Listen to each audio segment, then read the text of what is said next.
மகிமையும் கனமும் சமாதானம் உண்டாகும். ஒரு கல்லுல 3 மாங்கான்னு ஒரு வழக்கு சொல் இருக்குது. ஒரு கல்லுல 3 மாங்காய் விழுந்துருச்சுன்னு சொல்லுவாங்க. அது மாதிரி ஒரு காரியத்தை நீங்க செஞ்சா 3 விதமான ஆசீர்வாதங்களை ஆண்டவர் தருவதாக இந்த வசனம் சொல்லுகிறது.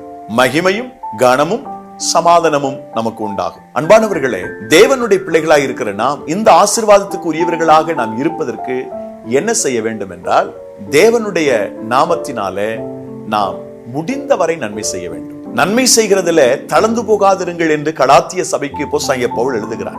நன்மை செய்யறதுல தளர்ந்து போகாமல் இருப்போம். இந்த நன்மை செய்வதனால ஏராளமான ஆசீர்வாதங்கள் நமக்கு உண்டு.